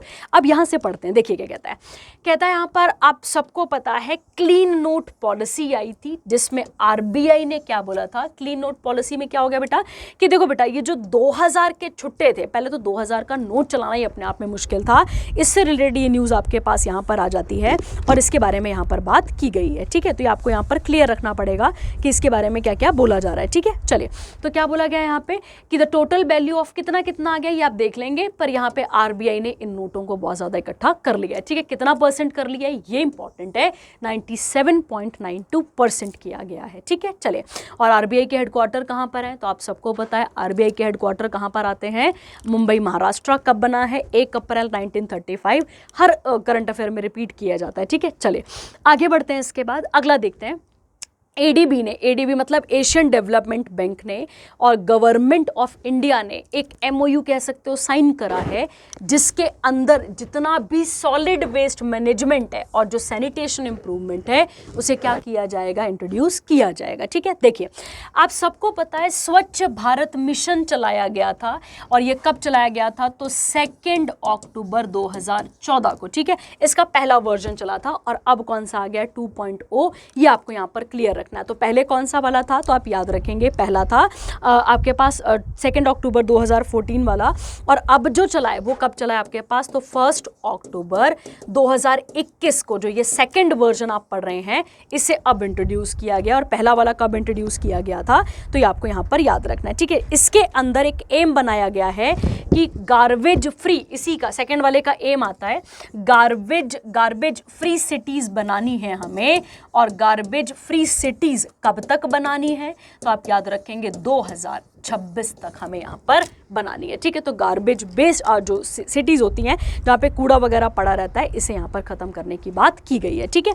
ADB की बात करते हैं, तो एडीबी कब बना था अपने पास, तो आपको याद रखना है 1966 में, और इसके हेडक्वार्टर कहाँ पर आते हैं, मनीला, फिलीपींस में इसके हेडक्वार्टर आपको देखने को मिलते हैं, ठीक है। चलिए एक और हो गया आपके पास इंपॉर्टेंट करंट अफेयर, ठीक है। चलिए आगे आता है अगला, PSB collected approximately ₹85,100 crore in penalties for minimum balance violation, ठीक है। अब ये फैक्चुअल करंट अफेयर है, इसके बारे में बात कर लेते हैं, ठीक है। देखिए कहता है मिनिस्ट्री ऑफ फाइनेंस का जो पब्लिक सेक्टर बैंक है have seen greater than 34% increase in the amount collected collected for such penalties over the past 5 years. अब इसके बारे में बात करते हैं, डिटेल में देखते हैं, ठीक है। देखिए कहता है 2020 से लेके फाइनेंशियल ईयर 2024 तक जो ये है आपके पास पब्लिक सेक्टर बैंक की जो कलेक्शन है अप्रॉक्सीमेटली कितनी पेनल्टीज में आई है हमारे पास 8500 करोड़ इन पेनल्टीज। और क्यों 84 मतलब इतना पैसा क्यों पड़ा इन सबको, तो आपको याद रखना है क्योंकि इन्होंने क्या मेंटेन नहीं करा है, मिनिमम बैलेंस नहीं मेंटेन करा है कहाँ पर अपने अकाउंट में। ये इंफॉर्मेशन किसने दी है, एमओएस मतलब मिनिस्टर ऑफ स्टेट ने दी है, पंकज चौधरी ने, and in written response to an unstarred question in the Lok Sabha. अच्छा, ये जो अनस्टार्ड कितने प्रकार के क्वेश्चन होते हैं याद करो, एक कौन सा होता है आपके पास स्टार्ड क्वेश्चन, याद रखेंगे आप, एक होता है अनस्टार्ड और एक कौन सा होता है शॉर्ट नोटिस। अब तीनों में क्या फ़र्क है आप मुझे बताएंगे, ठीक है, आप मुझे बताएंगे इन तीनों में क्या फ़र्क होता है। उसके बाद है 11 PSBs को पेनल्टीज़ लगी है क्या करने के लिए कि उन्होंने मिनिमम बैलेंस को भी यहाँ पर क्या नहीं कर रखा है, मेंटेन करके नहीं रखा है। तो PNB का जो है वो हाईएस्ट कलेक्शन है और कितना आता है 633 करोड़ हमें देखने को मिलता है, ठीक है। चलिए अगला आता है हाँ, India retains 8th position in global agriculture export, ठीक है। अब ये बड़ा इंपॉर्टेंट है, सीधे सीधे पढ़ने वाला क्वेश्चन है आपके पास, ठीक है। देखिए कहता है India remained a leading global exporter of agriculture product despite a decline in export value. मैंने शायद आपको कभी रशिया के साथ अगर न्यूज़ पढ़ाई होगी तो मैंने आपको वहाँ पर भी समझाया था इसके बारे में, ठीक है। और कौन सी पोजीशन है यहाँ पर, तो आप याद रखेंगे 8th लार्जेस्ट एक्सपोर्टर हमें देखने को मिलता है कौन, इंडिया, ठीक है। टोटल एक्सपोर्ट कितना बताया गया है 51 बिलियन इन 2023, डाउन हुआ था, down from 55 billion in 2022। European union की बात करें तो इतना ये आप डेटा देख लेंगे, डेटा इतने काम का नहीं है, बस इतना याद रखना है कौन सा वाला पोजीशन है, ठीक है। चलिए अगला आता है RBI penalise 5 cooperative bank for regulatory violations, ठीक है। अब देखो बेटा जो बैंकिंग की तैयारी कर रहे हैं वो तो इतना डेप्थ में बढ़ के जाएं, अदरवाइज ये नाम ही काफ़ी है आपके लिए। तो RBI ने मॉनेटरी पेनल्टीज लगाई है 5 अर्बन कोऑपरेटिव बैंक्स में, उसमें से अगर आप देखें तो कौन सा आ गया, एक Nagnath urban cooperative bank limited, Hingoli Maharashtra 1 lakh की पेनल्टी, ये देख लेंगे आप कौन कौन से में किस किस की पेनल्टी लगी है। उसके अलावा श्री कृष्ण कोऑपरेटिव महाराष्ट्र, अलीबाग महाराष्ट्र, अच्छा सारे महाराष्ट्र वाले हैं बेटा, ठीक है, देख लो यहाँ पे तो कौन से आगे सारे महाराष्ट्र, एक था बस कहाँ पे मणिपुरी वाला जिसका नाम क्या आता है आपके पास उत्तर प्रदेश, ठीक है। उसके अलावा सारे बाकी कहाँ पर थे, महाराष्ट्र में, ठीक है। चलिए हो गया अगला। उसके बाद अगला आता है आपके पास IRDAI। अगर आप सबको पता हो तो इंश्योरेंस से रिलेटेड एक बहुत बड़ी बॉडी है हमारे पास, क्या नाम है उसका, IRDAI। ये आपको यहाँ पर क्लियर रखना है, ये बहुत बड़ी बॉडी है और इसकी अगर हम बात करें तो इसका एक विजन भी है, अगर IRDAI की बात करें आप तो इसका एक विजन भी है कि 2047 तक, ठीक है, याद रखना है आपने 2047 तक इंश्योरेंस फॉर ऑल आपको यहाँ पर क्लियर रखना है। इसकी स्थापना कब हुई थी, तो 1999 में IRDAI स्थापना की गई थी, ठीक है। देखिए कहता है इसने भी 1 करोड़ की पेनल्टी लगाई है किसके ऊपर, HDFC लाइफ इंश्योरेंस कंपनी के ऊपर, क्योंकि उसने क्या वायलेट करा है, कुछ नॉर्म्स होंगे उनको क्या करा है यहाँ पे वायलेट करा है। अब उन नॉर्म्स में क्या क्या आता है, web aggregator, insurance broker, insurance intermediaries और आउटसोर्सिंग एक्टिविटीज के लिए ये लगाया गया है। तो ये आपको यहाँ पर क्लियर रखना है, ठीक है। और इंश्योरेंस फॉर ऑल मैं यहाँ पे लिख ही देती हूँ, कौन सा आ गया आपके पास, ये इंश्योरेंस फॉर ऑल कब तक इनका विजन है, तो आप याद रखेंगे 2047 तक इसका विजन हमें देखने को मिलता है, ठीक है। चलिए अगला आता है आपके पास, अगला आता है RBI revokes licence of 78 urban cooperative bank since 2014, ठीक है। अब ये डेटा बिल्कुल फैक्चुअल है, देख लेते हैं इसके बारे में भी। कहता है RBI ने कितने अर्बन कोऑपरेटिव बैंक्स का लाइसेंस कैंसिल करा है, 78 महाराष्ट्र में। अभी आप देख सकते हैं महाराष्ट्र के 4 तो अभी दिख गए थे आपको। कैंसिलेशंस क्या किन किन मैटर्स में की जा रही है यहाँ पे, तो आप देखेंगे क्योंकि इनएडिक्वेट कैपिटल, क्योंकि उनके पास वही मिनिमम कैपिटल नहीं है, पुअर अर्निंग प्रोस्पेक्ट है, फाइनेंशियल पोजीशन अच्छी नहीं है, ऑपरेशन जो भी होते हैं डिपॉजिटर से वो अच्छे नहीं है, पब्लिक इंटरेस्ट अच्छे नहीं है, ठीक है। तो ये आपको यहाँ पर याद रखना है। और 2 कहाँ पर है फिर आपके पास, महाराष्ट्र, कर्नाटका, उत्तर प्रदेश, पर हाईएस्ट नंबर पूछ सकता है यहाँ पे, तो आप क्या टिक करके आएंगे, महाराष्ट्र टिक करके आएंगे। ठीक है, चलिए उसके बाद अगला आता है आपके पास यहाँ पे government introduce relief measures for long term capital gains होगा ना, हाँ, capital gains tax on property. ठीक है, अब देखो बेटा इस करंट अफेयर को तो आपको बिल्कुल समझना पड़ेगा, बिल्कुल बेसिक से समझना पड़ेगा कि इसके बारे में क्या क्या बात की गई है। ठीक है, देखिए जब आप इसके बारे में बात करते हैं तो बजट जो आया था अपने पास अभी 2024 का, उस बजट के अंदर बहुत सारा डेटा नोट किया गया था इसके बारे में। ठीक है, मतलब इस वाली प्रॉपर्टी मतलब जो क्या बोलते हैं आप उसको, रियल एस्टेट जो होता है उसके बारे में यहाँ पर डेटा नोट किया गया था। ठीक है, तो इसके बारे में समझते हैं बिल्कुल बेसिक से ताकि हमें ये कंसेप्ट समझ में आए। ठीक है, देखो बेटा मान लेते हैं प्रॉपर्टी गेन्स, जब आप बात करते हैं किसकी यहाँ पर, अब इसको समझते हैं। ठीक है, गेन ऑन प्रॉपर्टी या गेन टैक्स ऑन प्रॉपर्टी का मतलब क्या होता है इसको समझते हैं। एक मिनट रुकना, हाँ देखो यहाँ पे समझते हैं। ठीक है, जो हमारे पास प्रॉपर्टी गेन होते हैं, नाम से क्लियर हो रहा है, प्रॉपर्टी गेन मतलब पैसा बेचने के बाद जो पैसा आया आपके पास, गेन मतलब मुनाफा हुआ। ठीक है, जो प्रॉपर्टी गेन होता है उसी को आप कैपिटल गेन भी कह देते हैं। ठीक है, याद रखना है आपने, ये दो प्रकार के होते हैं। ठीक है, कितने प्रकार के होते हैं बच्चा, कैपिटल गेन और प्रॉपर्टी गेन दो प्रकार के होते हैं। एक होते हैं बच्चा शॉर्ट टर्म, ध्यान रखेंगे आप, एक कौन से आते हैं, एक आते हैं शॉर्ट टर्म प्रॉपर्टी गेन, याद रखना है आपने। ठीक है, और दूसरे कौन से आते हैं आपके पास यहाँ पर, एक आते हैं आपके पास लॉन्ग टर्म प्रॉपर्टी गेन, क्या कहते हैं इनको, लॉन्ग टर्म प्रॉपर्टी गेन भी कहा जाता है। ठीक है, अब समझिएगा जरा करंट अफेयर को। ठीक है, देखिए क्या लिखा हुआ है, कहता है यहाँ पर किसके बारे में बात हो रही है, तो मतलब हमें किसके बारे में बात नहीं करनी, यहाँ पे शॉर्ट के बारे में बात नहीं कर रहा, वो किसके बारे में बता रहा है, यहाँ पे long term capital gains tax on property, इसके बारे में बात कर रहा है। ठीक है, देखो बेटा शॉर्ट टर्म कौन सी वाली होती है, पहले इसको समझते हैं। शॉर्ट टर्म के अंदर कौन सी आती है, शॉर्ट टर्म वाली वो वाली कह सकते हो आपकी वो वाली प्रॉपर्टी गेन्स होते हैं इसके अंदर, जो कि दो, मान लेते हैं कि मैंने कोई चीज़ खरीदी, मतलब मैंने कोई प्रॉपर्टी खरीदी है और बहुत ही शॉर्ट पीरियड के लिए मैंने खरीदी, लगभग 2 या 2 साल से पहले मैंने उसको क्या कर दिया, सोल्ड ऑन कर दिया। ठीक है, तो वो आ गई आपके पास कौन सी वाली, शॉर्ट टर्म। पर जब आप किसी प्रॉपर्टी को 2 या उससे ज्यादा सालों तक होल्ड करके रखते हो तो उसे क्या कहा जाता है, लॉन्ग टर्म प्रॉपर्टी गेन उसे कहा जाता है। ठीक है, इजी भाषा में क्या कहते हैं उसको, लॉन्ग टर्म प्रॉपर्टी गेन उसको हम यहाँ पर कहते हैं। ठीक है, अब क्या था बेटा इसके अंदर, अब ये लॉन्ग टर्म वाले को आप समझते हैं।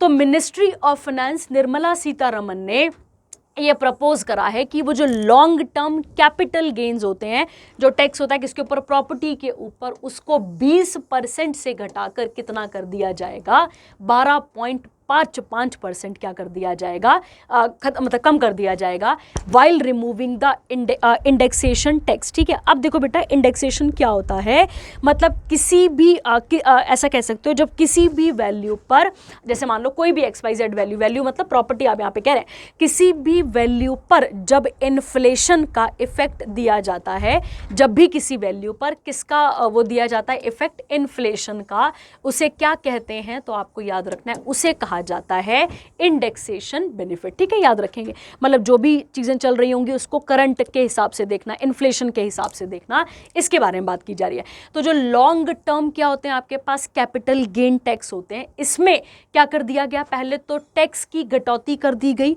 कितना % से कितना कर दिया गया, 20 से 12.5 कर दिया गया, और दूसरा क्या हटा दिया गया यहाँ से, इंडेक्सेशन बेनिफिट को हटा दिया गया। और इंडेक्सेशन वो मतलब बेनिफिट, या फिर ऐसा कह सकते हो इंडेक्सेशन क्या होता है, जब भी किसी भी वैल्यू पर, याद रखना है आपने, जब किसी भी वैल्यू पर इन्फ्लेशन का अफेक्ट पड़ता है तो उसे क्या कहते हैं, इंडेक्सेशन कहते हैं।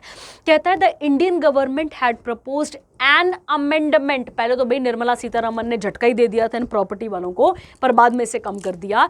और कब से बात कर रही है यहाँ पे, और ऐसे, और ये कब किन लोगों पे लागू होगा, जिन्होंने प्रॉपर्टी को एक्वायर कर लिया है, कब, जुलाई 23, 2024 से पहले। ठीक है, अब अमेंडमेंट के अंदर क्या बोल दिया गया बच्चे, कुछ प्रोविजन है।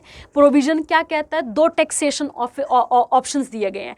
कहता है जो होम ऑनर्स हैं वो नए रूल के हिसाब से 12.5% का टैक्स ले सकते हैं कैपिटल गेन के ऊपर, और उनको क्या नहीं देना पड़ेगा, मतलब उनको कोई इंडेक्सेशन का बेनिफिट नहीं मिलेगा। ठीक है, दूसरा क्या कह रहा है बच्चे कि या तो फिर वो पुराने रूल को ही फॉलो करें, और क्या मिलेगा उनको यहाँ पे, तो 20% वो टैक्स भी देंगे और उनको इंडेक्सेशन भी मिलेगा। इंडेक्सेशन मैंने भी आपको क्लियर करा, इन्फ्लेशन वाली वैल्यू के बारे में बात हो रही है। और this choices is available to those who have acquired property before July 23, 2024। ठीक है, चलिए, तो ये था बजट से रिलेटेड आपके पास।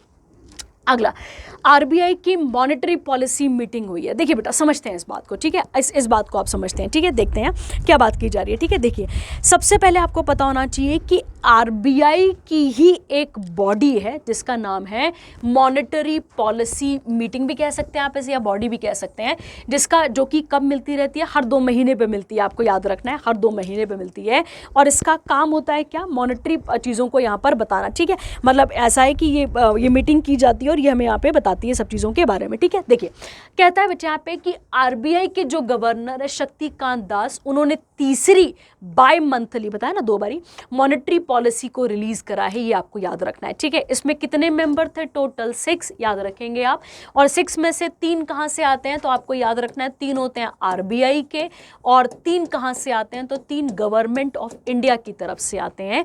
और इन्होंने क्या बोला है कि जो रेपो रेट है उसे क्या नहीं किया जाएगा, अभी भी चेंज नहीं किया जाएगा। और कितना % रहेगा वो, तो आपको याद रखना है कितना रहेगा, 6.5% रहेगा। ठीक है, देखिए बेटा, क्या होता है रेपो रेट, इसके बारे में बात करते हैं। ठीक है, देखो, मान लो किसी भी बैंक को अगर लोन लेना हो, किसी भी बैंक की कैश में हालत अच्छी ना चल रही हो, तो वो बैंक कहाँ से लोन ले सकता है बेटा, कहाँ से ले सकता है, आरबीआई से। तो आरबीआई लोन तो देगा, पर आरबीआई कौन सा रिश्तेदार लगा हुआ है इस बैंक का, तो आरबीआई क्या करेगा, लोन तो देगा, पर क्या लगाएगा उस पे, वहां पे क्या लगाएगा, इंटरेस्ट रेट लगाएगा। क्या लगाएगा उस पे, मतलब ब्याज भी तो लगाएगा ना उस पे, कि वो पैसा जब वापस देगा तो वहां पे ब्याज भी लगाएगा।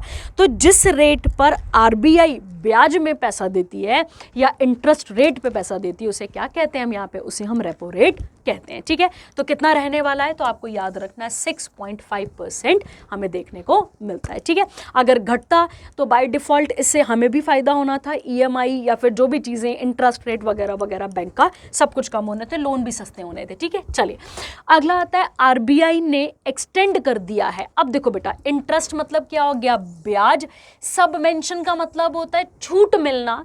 किस स्कीम में दे दी गई है ये छूट, तो आपको याद रखना है किसान क्रेडिट कार्ड में। अब देखो बेटा, अब किसानों के लिए तो आप सबको पता है कि बहुत सारा जोरों शोरों से कोई ना कोई प्रोग्राम चलता रहता है।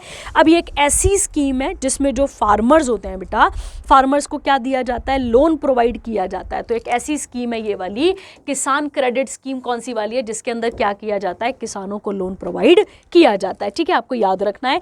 और ये कब आया था केसीसी कार्ड वाला, तो आपको याद रखना है 1998 में, और इसे बनाने वाली बॉडी का नाम क्या है, नबार्ड। तो आप मुझे नबार्ड का फुल फॉर्म बताएंगे कि नबार्ड का फुल फॉर्म क्या है, तो आपको याद रखना है किसने प्रिपेयर करा था इसे, नबार्ड को। ठीक है, इस किसान क्रेडिट कार्ड से क्या हो गया था बेटा, कि फार्मर्स बहुत इजीली लोन को एक्सेस कर सकते थे, और साथ ही साथ क्या कर सकते थे, यहाँ पर वो जो भी एग्रीकल्चर प्रोडक्ट होते हैं उनको भी क्या कर सकते थे, यहाँ पर ले सकते थे। ठीक है, अब देखिए क्या बोला गया, कहता है बच्चे, आरबीआई ने एक्सटेंड कर दिया है मॉडिफाइड मतलब जो ब्याज रेट पे जो छूट मिलती होगी उसे और मॉडिफाई किया गया होगा। और किसके लिए बच्चा, शॉर्ट टर्म लोन्स के लिए। ठीक है, शॉर्ट टर्म लोन्स के लिए फॉर एग्रीकल्चर एंड अलाइड के अंदर क्या क्या आ जाएगा, मुर्गी पालन आ गया, मछली पालन आ गया, ठीक है, हॉर्टिकल्चर, ये सब आ जाएगा किसके अंदर, अलाइड एक्टिविटीज के अंदर, अवेलेबल थ्रू किसान credit card for the financial year 2024-25।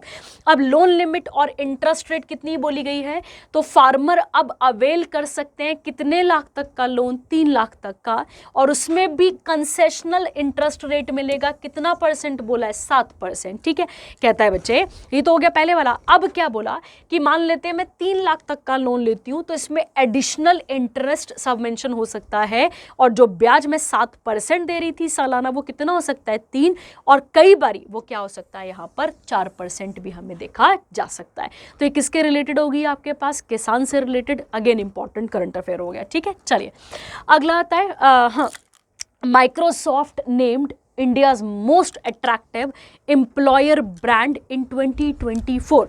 तो क्या बना है माइक्रोसॉफ्ट अपने पास, तो आपको याद रखना है माइक्रोसॉफ्ट हमारे पास क्या बना है, मोस्ट, ऐसा कह सकते हैं आप यहाँ पे, मोस्ट क्या बोलेंगे इसको, अट्रैक्टिव एम्प्लॉयर ब्रांड हमें देखने को यहाँ पर मिलता है। ठीक है, देखिए किसी भी ऑर्गेनाइजेशन के लिए 3 इंपॉर्टेंट फैक्ट होते हैं, उनको देखा जाता है। ठीक है, जैसे कि पहले तो क्या देखा जाता है, उनका फाइनेंशियल कैपिटल। ठीक है, फाइनेंशियल हेल्थ बोल सकते हैं आप इसे।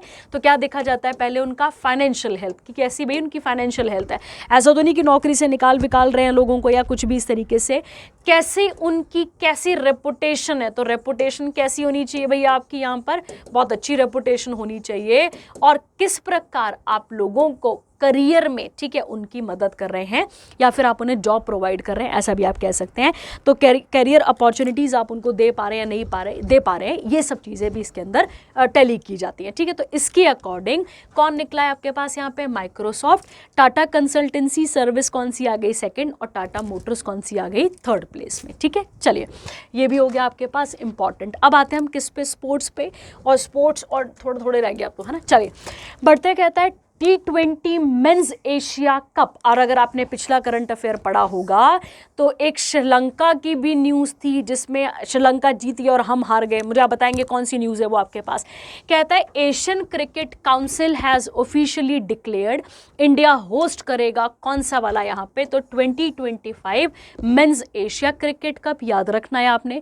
और बांग्लादेश कब का होस्ट करेगा, तो 2027 का ये एशिया कप टूर्नामेंट को क्या करेगा, यहाँ पे होस्ट करेगा। ठीक है, इतना आपने याद रखना और किसी काम का नहीं है। ठीक है, चलिए आगे आता है अगला आपके पास, को flag bearer for India at Paris 2024 closing ceremony. ठीक है, तो ये बड़ा इंपॉर्टेंट है, आपके पास 2 नाम आएंगे। एक क्या नाम आया आपके पास, PR श्रीजेश, और एक आएंगे आपके पास, ये तो सॉरी हॉकी गोलकीपर हो गए ना आपके पास। उसके अलावा पिस्टल शूटर कौन आती है, Manu Bhaker.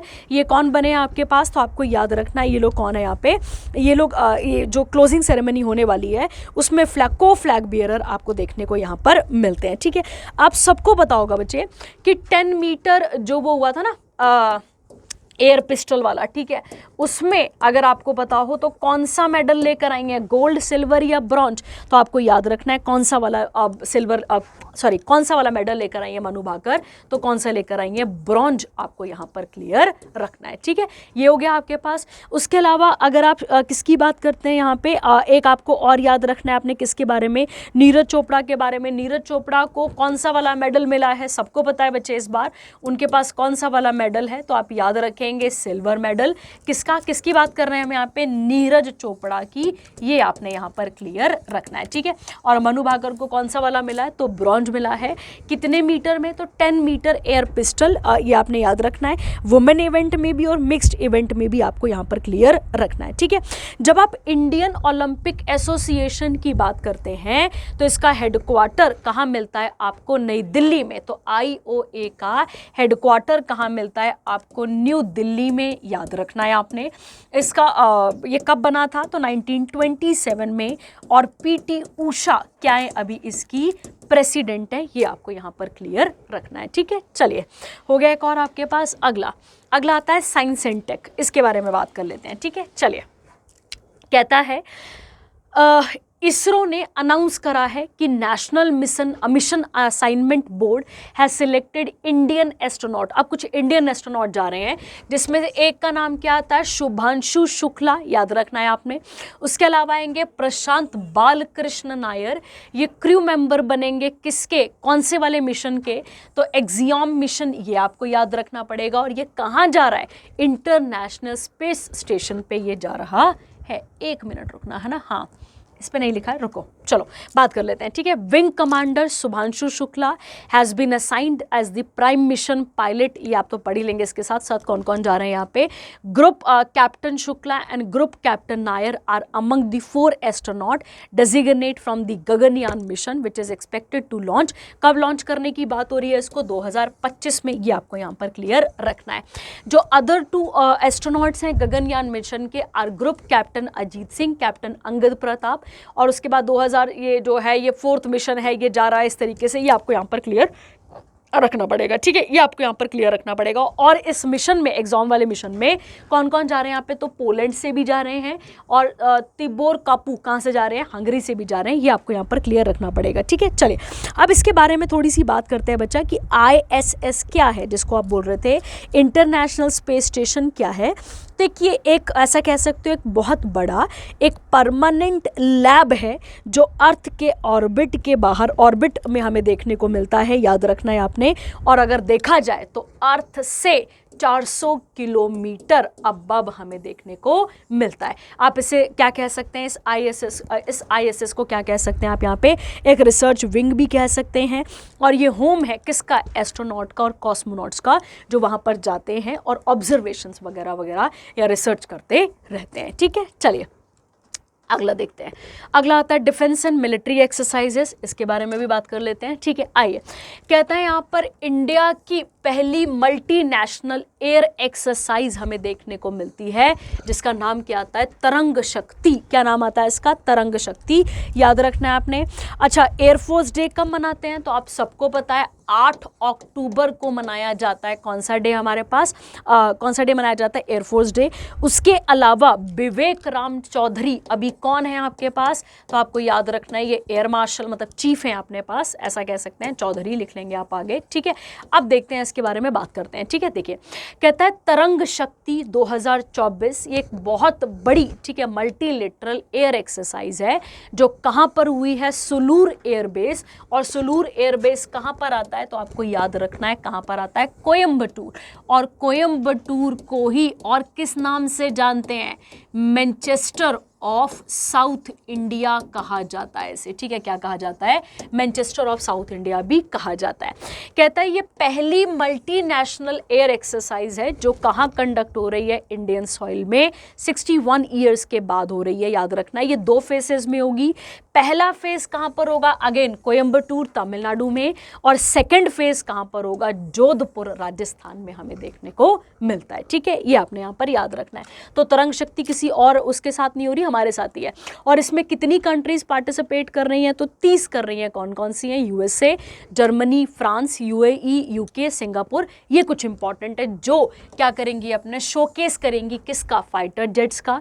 10 countries will participate with their assets और 18 कंट्रीज क्या बनेंगी, उनकी ऑब्जर्वर बनेंगी, ठीक है। चलिए बिल्कुल फैक्चुअल था ये वाला भी। आगे, इंडियन आर्मी ने कंडक्ट करा है पर्वत प्रहार एक्सरसाइज कहाँ पर, लद्दाख, शिंकुला टनल। कुछ याद आया, पिछले करंट अफेयर में पढ़ा है, हाँ याद रखेंगे आप उसको भी, ठीक है। चलिए कहाँ पर हो रही है बेटा, ये लद्दाख पे हो रही है। और इसका क्या एम, क्या स्ट्रैटेजी है इसकी, कि मिलिट्री एक्सरसाइज करवानी है कहाँ पे, हाई ऑल्टीट्यूड वॉरफेयर और ऑपरेशन, जिसमें बहुत सारे मिलिट्री यूनिट्स रहेंगी यहाँ पर। चीफ ऑफ आर्मी स्टाफ कौन है अभी, तो आपको याद रखना है जनरल उपेंद्र द्विवेदी। और थीम क्या चल रही है आर्मी से रिलेटेड, तो ईयर ऑफ टेक्नोलॉजी एब्जॉर्प्शन, ये आपको यहाँ पर याद रखना है, ठीक है। चलिए, और पिछला अगर पिछले किसी की करंट अफेयर पढ़ते हैं तो वहाँ पे आप देखेंगे सारा का सारा वही था, वो नहीं हुआ था, मिसाइल से रिलेटेड सारा करंट अफेयर था, सारा पिछले से मतलब पिछले साल वाला जो भी था, ठीक है। अगला, जो इंडिया का 7th कोस्ट गार्ड सब ऑर्डिनेट ऑफिसर्स का कॉन्क्लेव हुआ है। पहला क्वेश्चन, 1 फेब को हम क्या मनाते हैं, इंडियन कोस्ट गार्ड डे मनाते हैं। क्या मनाते हैं हम इसमें, इंडियन कोस्ट गार्ड डे हम कब मनाते हैं, तो आपको याद रखना है हर महीने 1 फरवरी को हम इसे मनाते हैं, ठीक है। ये आपको यहाँ पर क्लियर रखना है, ठीक है। उसके अलावा आप याद रखेंगे इन्होंने अभी रिसेंटली इसी साल जो 1 फेब 2024 था उस दिन अपना 48th रेजिंग डे मनाया था, ठीक है। तो आपको याद रखना है कौन सा वाला डे मनाया था, तो आप याद रखेंगे 48th रेजिंग डे इन्होंने अभी अभी सेलिब्रेट करा था, ठीक है। और हेडक्वार्टर कहाँ पर है इसके, तो आप याद रखेंगे कहाँ पर आते हैं इंडियन कोस्ट गार्ड के, तो वो कहाँ पर देखते हैं आपको, नई दिल्ली में।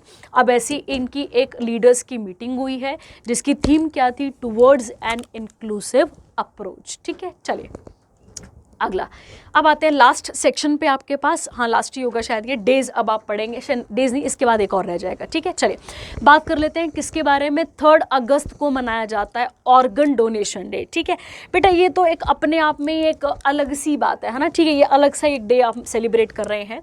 और इसे क्यों सेलिब्रेट किया जाता है? To commemorate the first successful deceased donor organ transplant, जिसे पहला हार्ट ट्रांसप्लांट भी कहा जाता है इंडिया में। शायद रिसेंटली भी एक वीडियो वायरल हो रही थी जिसमें पीजीआई से एक हार्ट लेकर ले जाया गया था, कहाँ पे, चेन्नई पे, ठीक है। तो आप वो भी देख सकते हैं इसके साथ का। अगर हम इसकी बात करें तो इसे सेलिब्रेट किया जाता है किसके द्वारा? तो national organ tissue transplant organisation के द्वारा, ठीक है। और कब मनाते हैं? 3 अगस्त को। अगला Hiroshima day, very very important, second world war का सीधा सीधा नतीजा है हमारे पास ये। हिरोशिमा डे कब मनाया जाता है बेटा? तो आपको याद रखना है 6 अगस्त को मनाते हैं हर साल हम। और इसमें क्या कोमेमोरेट करते हैं हम यहाँ पे कि atomic bombing of Hiroshima in Japan, और किसके द्वारा? यूएसए के द्वारा। आप सबको पता है जापान को पता नहीं क्या जोश आया था, तो जापान ने यूएसए के पर्ल हार्बर पे क्या करा था? अटैक करा था, अगर आपको पता हो। और वो एक नेवल बेस था जिसमें लगभग 25,000 से सोल्जर वहां पे थे। और ये जो अटैक था, इसी अटैक का नतीजा फिर हमें देखने को मिलता है ये हिरोशिमा, ठीक है। आगे देखिए, कहता है वर्ल्ड वॉर की अगर हम बात करें तो 1939 से लेकर 45 तक इसका टाइम पीरियड चलता है। जो यूएसए का एयरबेस था, ये मैंने अभी आपको बता दिया यहाँ पे, ठीक है। अब यूएसए ने क्या करा था यहाँ पे? तो Boeing 29 super fortress Enola Gay drop the first atomic bomb, और उसका नाम क्या था? लिटिल बॉय, याद रखना है आपने। और फादर ऑफ एटॉमिक बॉम्ब इसे आप किसे कहते हैं? ओपनहाइमर का नाम आपने ज़रूर सुना होगा। इनके ऊपर मूवी भी बनी है और इनको आई थिंक किसी अवार्ड से भी नवाजा गया, मैं भूल रही हूँ ऑस्कर है या मैं कोई भूल रही हूँ, आप इसे चेक कर लेना एक बार, ठीक है। चलिए, और कब मनाया जाता है? 6 अगस्त 1945 को ये बम यहाँ पर फटा था, ठीक है। अगला आपके पास आता है नेशनल हैंडलूम डे। जब भी आप हैंडलूम की बात करते हैं, इसमें आप किन किन चीज़ों को कवर कर सकते हैं? तो इसमें आप सिल्क हो गया आपके पास, ठीक है। सिल्क के अलावा अगर आप बात करें, सिल्क हो गया, उसके बाद लिनन हो गया, वुल हो गया, कॉटन हो गया, ये सब आ जाता है। पहले समझते हैं कि इसका बैकग्राउंड क्या है। देखो, कहता है ये डे सेलिब्रेट किया जाता है किसको? स्वदेशी मूवमेंट को, जिसको लॉन्च किया गया था कब? 7 अगस्त 1905 को। थोड़ा सा बैकग्राउंड देखोगे इसका तो मैं आपको यहाँ समझा सकती थी, ठीक है। चलो मैं यहीं पे समझाने की कोशिश करती हूँ आपको। देखो बेटा, क्या हुआ था, आप सबको पता है कि 1905 में अंग्रेज़ों ने क्या लॉन्च कर दिया था इंडिया पे? पार्टीशन ऑफ बंगाल करा था। अगर आपको पता हो तो बंगाल का विभाजन कर दिया था अंग्रेज़ों ने। तो जब अंग्रेज़ों ने बंगाल का विभाजन करा तो हमारे ही जो एक्सट्रीमिस्ट लीडर थे, एक्सट्रीमिस्ट बोलने का मतलब हो गया जो लाल बाल पाल, आप बात करते हैं किसकी? एक्सट्रीमिस्ट लीडर्स की बात करते हैं।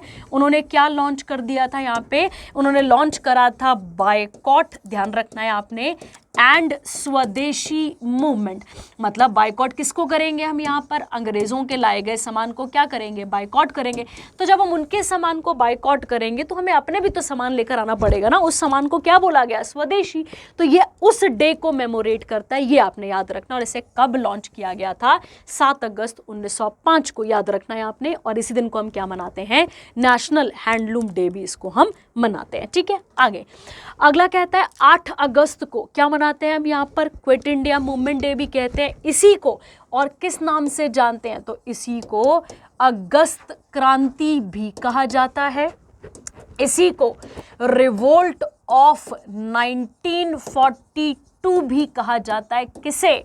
इस क्विट इंडिया मूवमेंट को आपको याद रखना है, ठीक है। और ये सारा का सारा, देखो बेटा, अंग्रेज़ों को भगाने के लिए हमारे पास आखिरी मौका था। और अभी इसकी कौन सी वाली एनिवर्सरी मनाई गई? तो 82 नंबर की क्या मनाई गई? एनिवर्सरी मनाई गई, ठीक है। आप मुझे बताएंगे इसी से रिलेटेड अरुणा असफ अली हैं। इन अरुणा असफ अली को हम किस निकनेम से जानते हैं? आप मुझे बताएंगे अरुणा असफ अली को किस निकनेम से जाना जाता है? आप मुझे बताएंगे। क्विट इंडिया मूवमेंट रेजोल्यूशन कहां से लिया गया था? तो आपको याद रखना है ग्वालियर टैंक, ठीक है। और ग्वालियर टैंक कहां पर आता है? महाराष्ट्र में। ग्वालियर नहीं बोल रही हूं, ग्वालियर बोल रही हूं। आज इस ग्वालियर को हम किस नाम से जानते हैं? तो अगस्त क्रांति मैदान के नाम से इसको आज हम जानते हैं। ये क्वेश्चन पेपर में आ चुका है, ध्यान रखेंगे तो टिक कर पाएंगे। ठीक है, अगला चलिए, अगला आता है आपके पास यहाँ पे। अगला करंट अफेयर क्या है? International day of world indigenous people. Indigenous मतलब उन्हीं के अपने एरिया की हम बात कर रहे हैं यहाँ पे। थीम क्या है इसकी? तो आपको याद रखना है protecting the rights of indigenous people in voluntary isolation और इनिशियली कॉन्टैक्ट। ये किसने सेलिब्रेट करने की बात करी गई थी? तो दिसंबर 1994 से। या आप बाकी फैक्चुअल इसके साथ पढ़ लेंगे। ठीक है, चलिए, और कब मनाते हैं? 9 अगस्त को। अगला उसके बाद आता है नागासाकी बम 6 को फटा, फिर उसके बाद 9 को फटा था, याद रखना है आपने। ठीक है, और ये कहाँ पर फटा था? नागासाकी में, याद रखना है। इसका नाम क्या था? फैटमैन। और उसका नाम क्या था? अगर आपने ध्यान दिया हो तो उसका नाम था लिटिल बॉय। ध्यान रखेंगे, वो फैटमैन है, ये लिटिल बॉय आता है यहाँ पर, आपने इसको याद रखना है। ठीक है, चलिए, और इसमें कितने लोग, बेटा देखो ये तो बड़ी ही क्या बोल सकते हैं यार, 70,000 लोग यहाँ पर क्या हुए थे? मर गए थे, डेवास्टेटेड, अपने घरों से बिछड़ गए थे बेचारे। ठीक है, और इसके बाद फिर किसने सरेंडर कर दिया था? जापान ने। और जापान ने सरेंडर करा था 15 अगस्त 1945 को सरेंडर कर दिया था। सेकेंड वर्ल्ड वॉर ना होती तो हमें भी आज़ादी में टाइम ही लगना था। ठीक है, चलिए, इसके बाद इंटरनेशनल लॉयन डे। ठीक है, वेरी वेरी इंपॉर्टेंट। कब मनाया जाता है बेटा? तो आपको याद रखना है, इंटरनेशनल लॉयन डे हम कब मनाते हैं? हर साल 10 अगस्त को मनाते हैं। और इसीलिए खैर ये तो वर्ल्ड डे भी आ गया, ऐसे इंडिया का भी अपने पास यही है, अपने पास भी। तो हम एक प्रोजेक्ट लॉयन भी लॉन्च कर चुके हैं, जो कि कब से चल रहा है अपने पास? 2021 से।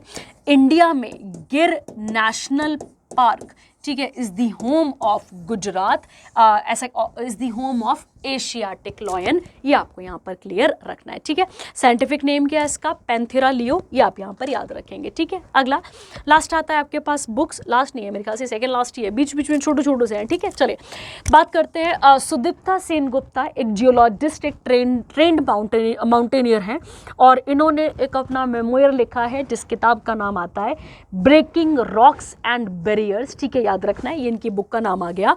और ये जो है वो एक, मतलब बहुत सारी वुमेन्स गई हैं, उसमें से एक ये वुमेन है जो कहाँ गई थी? Visit Antarctica. याद रखेंगे आप। ठीक है, अच्छा आप मुझे बताएंगे, दक्षिण गंगोत्री, अंटार्कटिका का जब भी नाम आता है ये आपको पता होना चाहिए, गंगोत्री, उसके बाद मैत्री और भारती, ये क्या है तीनों? ठीक है, रिसर्च स्टेशंस हैं, क्या है मुझे भी नहीं पता, आप मुझे बताएंगे। ठीक है, चलिए अगला आता है आपके पास कौन सा वाला? गिर। अगेन वही नेशनल, जो मैंने आपको बताया ना अभी, गिर नेशनल पार्क वाला, वही वाला।